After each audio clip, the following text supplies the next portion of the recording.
భగవాన్ రమణుల యొక్క తత్వాన్ని బయటికి వచ్చేటట్టు చెయ్యడంలో అసలు మౌనస్వామి అని పేరుగాంచినటువంటి భగవాన్ రమణులు మొట్టమొదటిసారి నోరు విప్పి మాట్లాడడం అనేటటువంటిది ప్రారంభింపచేసినటువంటి వ్యక్తి.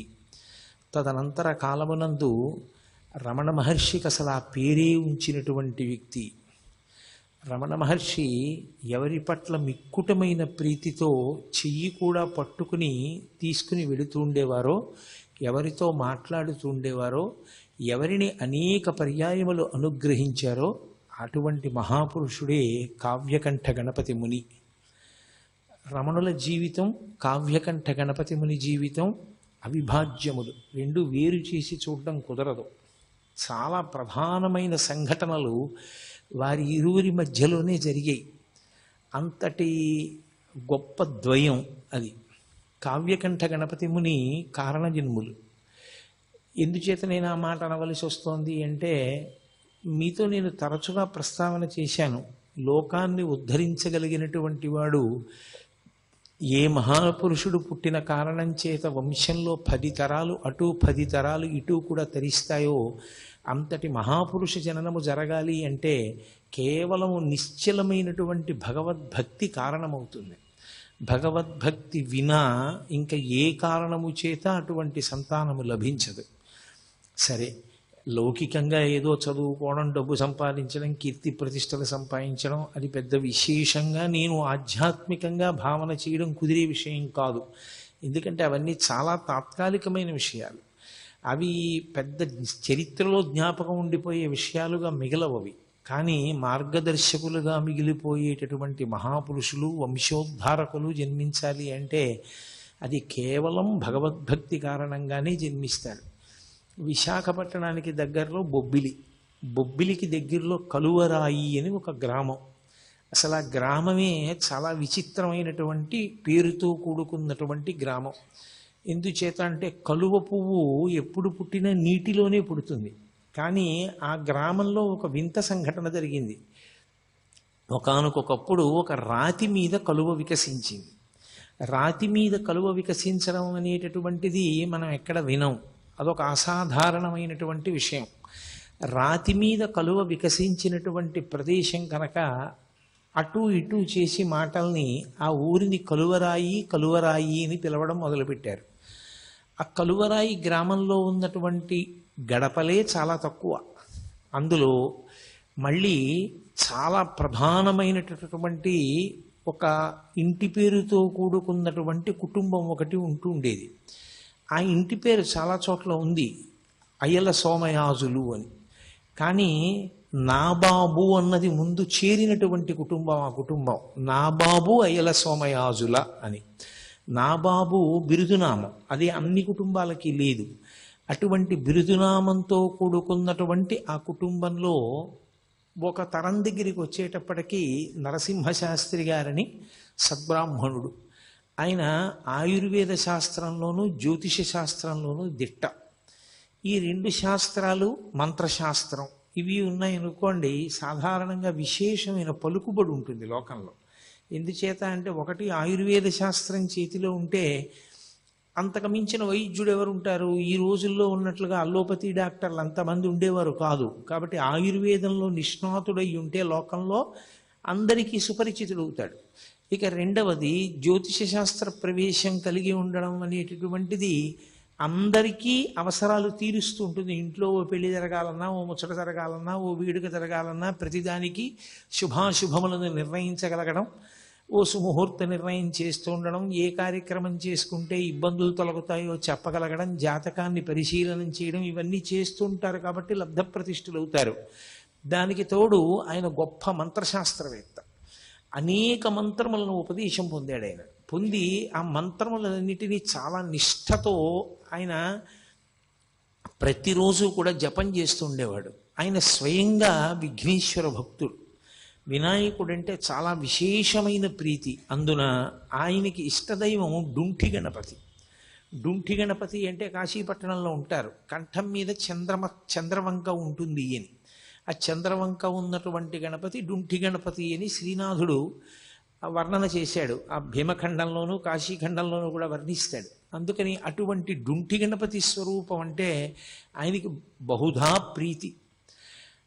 ఆయనకి భార్య నరసమాంబ, ఆ తల్లి ఆయనకి తగినటువంటి ఇల్లాలు, అపారమైనటువంటి భక్తి తత్పరురాలు.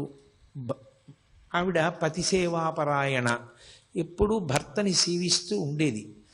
వాళ్ళిద్దరికీ ఒక కుమారుడు జన్మించాడు.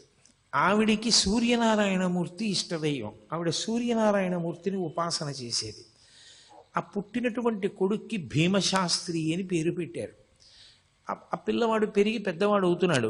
వాడు చిన్న వయస్సులో ఉండగా అకస్మాత్తుగా అనారోగ్యం ఏర్పడింది. సాధారణంగా లోకంలో ప్రఖ్యాతి ఏమనుంది అంటే ఆరోగ్యం భాస్కరాదిచ్చేత్ అని. ఆరోగ్యమునిచ్చేటటువంటి వాడు సూర్య భగవానుడు అని. పైగా ఆయుర్వేద శాస్త్రం తెలిసినటువంటి వాడు భర్త. ఆ వ్యాధికి ఆయన వైద్యం చేస్తున్నప్పటికీ అతను ప్రాణాంతకమైనటువంటి స్థితిని చేరిపోయాడు. ఇక పిల్లవాడు బ్రతకడు అన్నారు. నిజంగా స్థితిని చేరాడు. ఆ పిల్లవాడు ఎగబూపిరి వచ్చేసింది. ఆ సమయంలో ఆవిడికి దేవతల మీద ఉన్న నమ్మకం అటువంటిది. ఆవిడ సూర్యనారాయణమూర్తికి మొక్కింది, నా కొడుక్కి ఆరోగ్యం ఇవ్వగలిగినటువంటి వాడివి నువ్వు తప్ప వేరొకరు లేరు, నేను నిన్ను నమ్మి ఉన్నాను, కాబట్టి నువ్వే నా కొడుకుని బతికించవలసింది అని కొద్దిగా అక్షతలు, ఒక పసుపు కొమ్ము, ఓ డబ్బు మూట కట్టి మీదు కట్టారంటారు. మీదు కట్టి ఎవరికో ఇచ్చి అరసవెల్లి పంపింది. నా కొడుకు బ్రతికితే నా కొడుకుని తీసుకుని నీ అరసవిల్లి క్షేత్రానికి వచ్చి తలనీలాలు ఇస్తాను.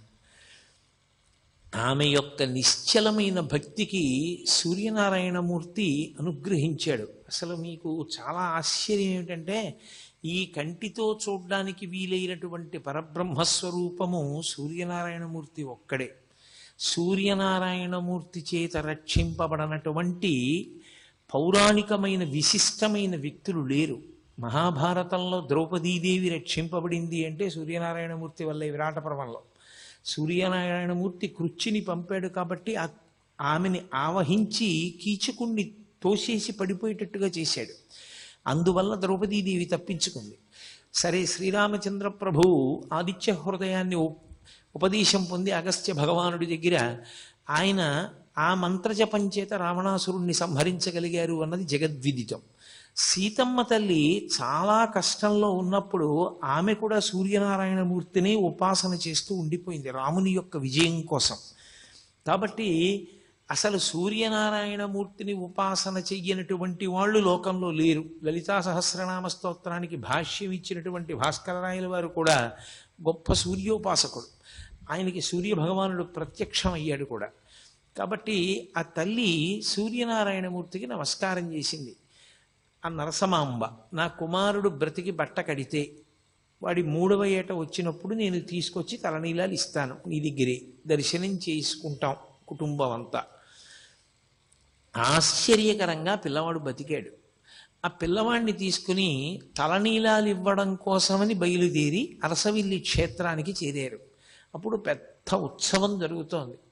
ఆ ఉత్సవంలో దంపతులు ఇద్దరూ చాలా సంతోషించారు. ఈశ్వర దేవాలయాన్ని చూసి కొడుకుతో కలిసి సూర్యనారాయణమూర్తిని దర్శనం చేసుకున్నారు.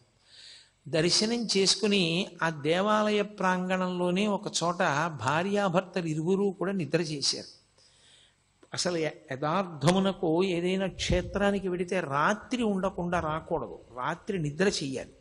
నిద్ర చేసి రావాలి క్షేత్రంలో. నిద్ర చేయకుండా ఏదో పొద్దున్నే బయలుదేరి వెళ్ళిపోయి దర్శనం చేసుకుని వెంటనే వెళ్ళకూడదు. క్షేత్రము అంటే నిద్ర చేయవలసినటువంటి ప్రదేశము అని. కాబట్టి వాళ్ళు నిద్ర చేశారు అరసవిల్లిలో. ఆవిడ నిద్రపోతున్నప్పుడు తెల్లవారుజాము సమయం అయింది. ఈ భర్తగారైనటువంటి నరసింహశాస్త్రి గారు కాలకృత్యాలు తీర్చుకోవడం కోసమని దూరంగా వెళ్ళాడు. ప్రాతకాలం ఆవిడికి బాగా గాఢమైన నిద్ర పట్టింది. ఆ నిద్రలో ఆవిడికి ఒక దేవతా స్వరూపం ప్రత్యక్షమైంది. పచ్చగా మెరిసిపోతోంది అగ్నికాంతితో ఒక స్త్రీ.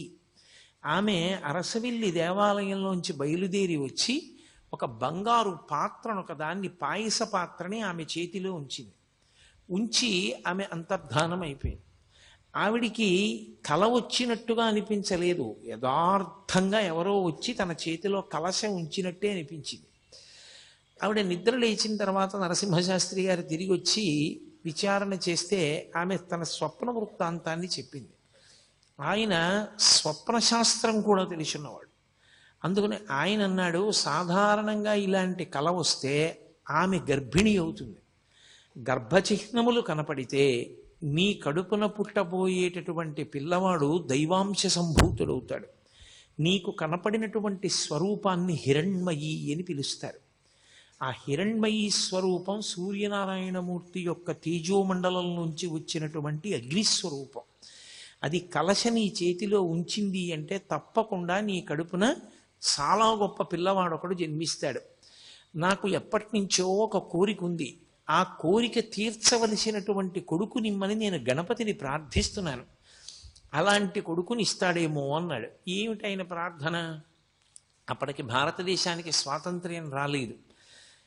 ఇతర విశ్వాసముల వాళ్ళు సనాతన ధర్మాన్ని ఏమీ తెలియకపోయినా నిష్కారణ విమర్శ చేసి భారతదేశపు సంస్కృతి సంప్రదాయములను పాడు చేస్తున్నారు. నరసింహశాస్త్రి గారు ఇప్పుడు బతికుంటే రోజు గుండెలు బాదుకునేవాడేమో. కాబట్టి ఆయన బెంగ పెట్టుకుని పరమేశ్వరుణ్ణి ప్రార్థన చేశాడు. విశేషమైనటువంటి వాగ్ధాటి కలిగినటువంటి వాడు, గొప్ప ఆశు కవిత ధార కలిగిన వాడు, సరస్వతీ కటాక్షం ఉన్నవాడు, ధైర్యంగా సభలో నిలబడి సనాతన ధర్మము యొక్క వైభవమును చాటి చెప్పగలిగిన వాడు, అటువంటి పిల్లవాడు నాకు కావాలి అని. అటువంటి కొడుకు పుడతాడేమో, సూర్యనారాయణమూర్తి అనుగ్రహించి ఉంటాడు, అందుకే హిరణ్మయీ స్వరూపం నీకు దర్శనమిచ్చింది అన్నాడు. కొంతకాలం అయింది, ఇంటికి వెళ్ళారు. ఆమెకి గర్భ సూచనలు కనపడ్డాయి. వెంటనే ఆమెని ఆమె పుట్టింటికి పంపించేసి తాను తీర్థయాత్రకు బయలుదేరి కాశీపట్టణానికి వెళ్ళాడు. ఆయనకి డుంఠి గణపతి అంటే మహాప్రీతి. వెళ్ళి కాశీపట్టణంలో ప్రతిరోజు గంగా స్నానం చేయడం, డుంఠి గణపతి దగ్గర కూర్చోవడం, గణపతి యొక్క మంత్రాన్ని జపం చేసుకుంటూ ఉండడం, అది ఆయన చేసేటటువంటి కార్యక్రమం. ఒకానొకప్పుడు కార్తీక మాసం వచ్చింది. ఈ కార్తీక మాసంలో బహుళపక్షంలో వచ్చినటువంటి అష్టమి, అది బహుధాన్యానామ సంవత్సరం ఆదివారం సూర్యనారాయణమూర్తికి పెట్టింది పేరు. ఎందుకంటే అది సూర్యహోరతో ప్రారంభం అవుతుంది కాబట్టి ఆ రోజు, అందుకని భానువారము అని పిలుస్తాం. ఆ ఆదివారం నాడు బహుధాన్యానామ సంవత్సరంలో కార్తీక బహుళ అష్టమి తిథి నాడు మఖా నక్షత్రంలో ఆయనకి పిల్లవాడు అక్కడ పుట్టాడు. ఆయన భార్య గారైనటువంటి నరసమాంబ గారు ఉన్నటువంటి పుట్టింట్లో పుట్టాడు. ఇక్కడ ఈయన కార్తీక బహుళ అష్టమి తిథి నాడు డుంఠి గణపతి దేవాలయంలో కూర్చుని ధ్యానంలో జపం చేసుకుంటున్నాడు. ఆయనకి ధ్యానంలో డుంఠి గణపతిలోంచి ఒక పసిపిల్లవాడు కిందకి దిగి పాకుతూ వచ్చి తన తొడ ఎక్కి కూర్చుని తన గడ్డం పట్టుకుంటున్నట్టు కనపడింది. ఆయన వెంటనే ఎవరు ఈ పిల్లవాడు నా తొడ మీద కూర్చున్నాడని ఒక్కసారి ధ్యానంలోంచి బహిర్ముఖులై తన తొడ మీద చూసుకున్నారు. పిల్లవాడు లేడు. గణపతి వంక చూశారు, గణపతి అలాగే ఉన్నారు. అచ్చు పిల్లవాడు వచ్చినట్లు అనిపించింది అని ఒక్క క్షణం ఆలోచించారు. బహుశः నాకు పుత్ర సంతానం కలిగి ఉంటుంది, ఎవరో కారణ జన్ముడు జన్మించాడు, విఘ్నేశ్వర ప్రసాదంగా నా ఇష్టదైవమైనటువంటి డుంఠి గణపతి యొక్క అనుగ్రహంతో పిల్లవాడు జన్మించాడు, నేను ఆ పిల్లవాడికి గణపతి పేరే ఉంచుకుంటానని నాకు జాతాశౌచం వచ్చింది కాబట్టి నేను ఇక్కడ ఉండకూడదని ఆయన బయలుదేరి మెల్లగా ఆయన అత్తవారింటికి చేరుకున్నాడు. భార్య సంతోషంగా మెరిసిపోతున్నటువంటి పిల్లవాడిని తీసుకొచ్చి చేతుల్లో పెట్టింది. ఈ పిల్లవాడు ఫలానా సమయంలో పుట్టాడా అని అడిగారు ఆయన. తనకి కార్తీక బహుళ అష్టమి నాడు ఏ సమయానికి డుంటి గణపతిలోంచి పిల్లవాడు కిందకి దిగి పాకుతూ వచ్చి తన తొడ మీద కూర్చున్నట్టుగా దర్శనమైందో ఆ సమయాన్ని చెప్పి అడిగారు. ఆవిడంది, అదే వీడు పుట్టినటువంటి సమయం, అప్పుడే పుట్టాడు. చాలా సంతోషించారు. ఆమెకి సూర్యనారాయణమూర్తి ఇష్టదైవం, ఆయనకి విఘ్నేశ్వరుడు ఇష్టదైవం. అందుకని ఇద్దరి పేర్లు కలిసి వచ్చేటట్టుగా సూర్య గణపతి శాస్త్రి అని పేరు పెట్టారు. ఇద్దరికి అంటే మగపిల్లవానికి పెట్టేటప్పుడు సరి సంఖ్యతో ఉండాలి, అందుకని సూర్య గణపతి శాస్త్రి అని పేరు ఉంచారు. శాస్త్రి అంటే శాస్త్రం ఎరిగినవాడు అని, శాస్త్రం ఎరిగిన వాడిని శాస్త్రి గారు అని పిలుస్తారు. ఆయన అటువంటి శాస్త్రపారంగతుడు కావాలి అని చెప్పి పాపం తండ్రి గారి కోరిక, అందుకని సూర్య గణపతి శాస్త్రి అని పేరు ఉంచాడు. కానీ ఈ పిల్లవాడు కొంచెం పెరిగి పెద్దవాడు అవుతున్నప్పుడు ఆయన పేరు ఎక్కడ చెప్పుకున్నా వాసిష్ఠ గణపతి అని చెప్పేవాడు.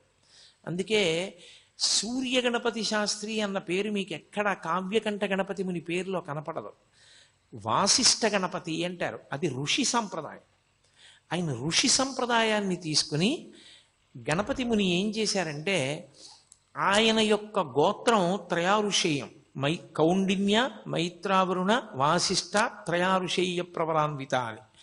అందులో ఋషి సంప్రదాయంలో ఆ గోత్రంలో ఉన్నటువంటి ఋషుల్లో చిట్ట చివరి ఋషిని తీసుకుని ఆ ఋషి పేరు ఇంటి పేరుగా ఉంచుకున్నాడు ఆయన. అది ఋషి సంప్రదాయం అంటారు, అదేం దోషం కాదు. కాబట్టి వాసిష్ఠ గణపతి అని వచ్చింది.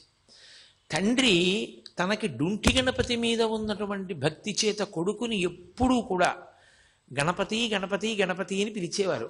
ఎప్పుడూ గణపతి అని పిలవడమే తప్ప సూర్య అని ఆయన్ని పిలిచింది లేదు. అందుకని ఆయన పేరులో లౌకిక నామంలో సూర్య ఉన్న ఆ సూర్య శబ్దం మరుగున పడిపోయింది. సూర్యుడు మరుగున పడి గణపతి ప్రకాశించారు, వాసిష్ఠ గణపతి అయ్యారు. ఆయన ముని, ఎప్పుడూ తపస్సే. అసలు ఆయనకున్నంత ఇష్టం తపస్సు మీద ఇంకా దేని మీద ఉండదు. ఏదైనా క్షేత్రానికి వెడితే ఓ పాడుపడిపోయిన దేవాలయం చీకటిగా ఉండి డొంకలతో ఉన్న చూసుకొని అందులో తపస్సు చేసేవారు ఆయన. అంత తపస్సు ప్రీతి కలిగిన వారు కాబట్టి, మననశీలి కాబట్టి ఆయనకి ముని అన్న పేరు వచ్చింది. అందుకని గణపతి ముని అయ్యారు. దానికి తోడు ఆయన్ని ఇవన్నీ పక్కకెళ్ళిపోయి ఓ కొత్త పేరు వచ్చింది ఆయనకి, నాయన అనేవారు. ఆయన నాయన భగవాన్ రమణులు పెట్టారు ఆయనకి. ఆయన పేరేమిటో కూడా కనుక్కోకుండా భగవాన్ రమణులు ఆయన్ని నాయన అని నోరు విప్పి ఆయనతో మాట్లాడారు. మొట్టమొదటిసారి మాట్లాడారు రమణ మహర్షి తన జీవితంలో. ఆయన నోరు విప్పి మాట్లాడినప్పుడు నాయనా అని పిలిచారు కాబట్టి ఆయనకి నాయన అన్న పేరు ఉండిపోయింది. ఈ పిల్లవాడు ఇంత గొప్పవాడవుతాడని తల్లిదండ్రులు కలలు కన్నారు. అంటే నేను మళ్ళీ పసిపిల్లవాడి స్థాయి దగ్గరికి వచ్చి మాట్లాడుతున్నాను. కానీ ఆ పిల్లవాడు పరమ మౌనంగా ఉండేవాడు, ఎవరితో ఆడుకునేవాడు కాదు, ఏమీ ప్రతిస్పందన ఉండేది కాదు, ఒక్క విషయం వంట పట్టేది కాదు.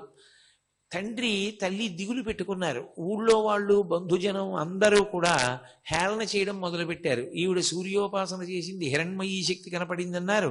ఆయనకి డుంటి గణపతిలోంచి పిల్లవాడు వచ్చి తొడ మీద కూర్చున్నట్టు కనపడ్డాడన్నారు. వీడు చూస్తే ఇంత బలహీనుడు, అనారోగ్యం, మూర్ఛ, ప్లీహ వ్యాధి, ఇన్ని వ్యాధులతో కూడుకుని ఏమీ మాట్లాడకుండా జడుడులా ఉన్న పిల్లవాడు పుట్టాడని అందరూ నవ్వుతున్నారు. పిల్లవాడికి 6వ ఏడు వచ్చింది. తండ్రి ఆయుర్వేద శాస్త్రంలో ప్రకాండు. ఆయన ఆలోచించాడు, కడుపున పుట్టిన కొడుకు కదా అని ఆ చికిత్స చేయలేకపోయాడు అంతకాలం. అది చేసి చెయ్యగానే పెద్ద ప్రవాహానికి అడ్డు తీసేసినట్టుగా వచ్చేసింది ఆయనలోంచి శక్తి. వచ్చేసి విశేషంగా మాట్లాడడం మొదలుపెట్టాడు. అపారమైనటువంటి కవితాధార. చాలా చిన్న వయస్సులో 7-8 సంవత్సరాలు వచ్చేటప్పటికే సంస్కృత భాష కరతలామలకమైంది. ఆయన 10వ ఏటలోనే పాండవ ధార్తరాష్ట్ర సంభవము అనబడేటటువంటి అద్భుతమైనటువంటి గ్రంథాన్ని రచించాడు. ఆ పిల్లవాడు ఎన్ని మంత్రాలు తండ్రి దగ్గర ఉపదేశం పొందాడు. తల్లిగారి దగ్గర సూర్యనారాయణమూర్తి యొక్క ఉపాసన, భక్తి అంతటినీ పుణికి పుచ్చుకున్నాడు. అన్నిటినీ మించి అంత చిన్న పిల్లవాడిని పంచాంగం ఎలా గుణిస్తారో నేర్పడానికి తండ్రి పంపించాడు. 4 రోజులు వెళ్ళి పంచాంగం ఎలా గుణిస్తారో నేర్చేసుకుని పంచాంగం మీద కాల గణనానికి సంబంధించిన శాస్త్రం చదివి పంచాంగ గణనం చేసే శాస్త్రి గారికి ఇలా చేస్తే బాగుంటుందనో కొత్త పద్ధతిని నేర్పాడు ఆయన. అంతటి ఏకసంతాగ్రాహి. దానికి తోడు అపారమైనటువంటి శారదా కటాక్షం. దేని మీదైనా సరే ఆయన ఆసువుగా అద్భుతమైనటువంటి సంస్కృత శ్లోకాల్ని అసలు అదొక పెద్ద వర్షమే అలా వర్షించేవారు. దానికి తోడు జ్యోతిష శాస్త్రమనందు ప్రకాండు. అంత గొప్ప శక్తిని పొందాడు. ఆయనకి ఒక చెల్లెలు అన్నపూర్ణ, ఓ తమ్ముడు శివరామశాస్త్రి పుట్టారు. పుట్టిన తరువాత కొంతకాలానికి ఈవిడ విశాలాక్ష అన్న మహాతల్లి ఆ నరసమాంబ గారు తల్లిగారు మళ్ళీ గర్భం ధరించారు. లోపల కవల పిల్లలు ఉన్నారు అన్నారు. ఇంకొక గంటలో పురుడు వస్తుంది. పెద్ద కొడుకు ఈయన ఆ పెద్ద కొడుకు పాప భీమశాస్త్రి బతికాడు. ఈయన రెండో కొడుకు. ఈ రెండో కొడుకు వీధిలో కూర్చుని ఉన్నాడు కుర్చీలో, ఇంకా చిన్నపిల్లవాడు. ఆవిడ ఎందుకో వచ్చి ఆ కొడుకుని అడిగారు, నాయన ఇంకొక గంటలో పురుడు వచ్చేటటువంటి స్త్రీకి పుట్టే పిల్లలు ఆమె ఎలా ఉంటారు అని అడిగారు. ఆయన దగ్గర పుస్తకం అవి ఏం లేవు, ఆయన కూర్చుని ఉన్నారు ఇలా. ఆయన అన్నారా, ఆవిడ బతకదమ్మా, ఆవిడ పిల్లలు కూడా చచ్చిపోతారు అన్నారు. అది పినతండ్రి గారు విన్నాడు. ఒరే వీడు ఇలా చెప్పాడు రా, ఆవిడ అడుగుతున్నదేమో సొంత తల్లి అడిగింది, వీడు అమ్మకి పురిటి సమయం ఆసన్నమైందని తెలిసే చెప్పాడా తెలియక చెప్పాడా? వీడి చేతిలో పంచాంగం లేదు, వీడేమీ గణన చేయలేదు, ఎలా చెప్పాడు ఒక గంటలో కానీ పురుడు వస్తే తల్లి పిల్లలు కూడా చనిపోతారని? అని ఏదో పిల్లాడు, పెద్దదానికి పట్టించుకోవాల్సిన విషయం ఏముందని వదిలేశాడు ఆయన. ఆయన ఒక్కడే విన్నాడు ఆ మాట. ఆవిడ వెనక్కి తిరిగి వెళ్ళిపోతూ గొణుక్కుంది. పోనీలే నాయన, నేను పిల్లలు అలాగే చచ్చిపోతే నోటి మాట అంత శక్తివంతమైన మహాపురుషుడి యొక్క తల్లిని అయ్యి ఉంటాను కదా అంటూ వెళ్ళింది. ఖచ్చితంగా గంట తర్వాత పురుడు వచ్చింది. ఆవిడ ఇద్దరు పిల్లలు చనిపోయారు. చనిపోగానే ఆ పినతండ్రి గారి ఈ వార్త అందరికీ చెప్పాడు. వీడు పంచాంగం చేత్తో పుచ్చుకోకుండా కన్న తల్లి వచ్చి అడిగితే గంట తర్వాత పురుడు వస్తే తల్లి పిల్లలు ఉండరమ్మా అన్నాడు. పంచాంగం లేకుండా చెప్పాడు, వీడి మాట నిజమైంది. కాబట్టి వీడు సత్యవాగ్దురంధరుడు. వీడి నోటి వెంట ఏదైనా మాట వచ్చిందా అయిపోతుంది. కాబట్టి వీడితో చాలా జాగ్రత్తగా ఉండాలి. వీడి నోటంటే చెడు మాట వచ్చినా ప్రమాదమేనాడు. ఊరు వాడ అందరూ బంధుజనులు ఏమని పిలిచేవారంటే, మాట చేత తల్లిని చంపుకున్న దుర్మార్గుడు అంటుండేవారు. ఆయన దానివల్ల 3 నెలలు మాట్లాడడం మానేశారు. ఆ తర్వాత తండ్రి గారు క్షేత్ర పర్యటనల గురించి, ఇతర విషయాల గురించి, భక్తి గురించి అదే పనిగా మాట్లాడుతుండేవారు. మాట్లాడతాడేమో పిల్లాడు చూద్దామని. ఎట్టకేలకి 3 నెలల తర్వాత ఆయన మళ్ళీ మాట్లాడడం మొదలుపెట్టారు. ఆయనది విశేషమైన సరస్వతీ కటాక్షం, గణపతి యొక్క అంశచేత జన్మించినటువంటి మహానుభావుడు. నేను మీతో మనవి చేశాను, అరుణాచలంలో పరమేశ్వరుడు 4 స్వరూపాలతో ఉంటాడు అని. ఒకటి బ్రహ్మ విష్ణువుల మధ్య కలహం తీర్చడానికి జ్యోతిస్తంభంగా ఆవిర్భవించినటువంటి పరమేశ్వర స్వరూపం. రెండవది కొండ. మూడవది అరుణాచలేశ్వరుడు. నాలుగవది అరుణాచలం కొండలో ఉండేటటువంటి గుహలో ఉండే సిద్ధపురుష స్వరూపం, దక్షిణామూర్తి స్వరూపం. 4 స్వరూపములతో ఉంటాడు అని చెప్పాను. అపితకుచాంబయ్యి అమ్మవారు ఉంటుంది. ఆ పార్వతీ పరమేశ్వరుల యొక్క కుమారుడు సుబ్రహ్మణ్య స్వరూపంగా రమణ మహర్షి వచ్చారు. గణపతి యొక్క అంశలో కావ్యకంఠ గణపతి మునొచ్చారు. వీళ్ళిద్దరూ అక్కడే కలుసుకోవాలి అరుణాచల క్షేత్రంలో. వీళ్ళిద్దరూ కలుసుకున్న కాలం స్వర్ణయుగం. ఎందుకంటే పార్వతీ పరమేశ్వరులు 2 కుమారులతో కలిసి కనపడిన క్షేత్రం ఆ క్షేత్రం అప్పుడు. కాబట్టి ఆ పిల్లవాడు చిన్నతనం నుంచి అపారమైన కవితా ధార. తల్లిగారు వెళ్ళిపోయారు. ఇక తండ్రి గారిని మా పిల్లనిస్తామంటే మా పిల్లనిస్తామని ఆయన పాండితీ ప్రకర్ష, ఆయన సత్యవాక్ దురంధత, దానికి తోడు ఆయన యొక్క మంత్రోపాసన శక్తి, ఆయన యొక్క శాస్త్రముల యందు ప్రవేశము చూసి ఎంతమందో పిల్లల్నిస్తామని వెంటబడ్డారు. సర్వం శ్రీ ఉమామహేశ్వర పరబ్రహ్మార్పణమస్తు. స్వస్తి.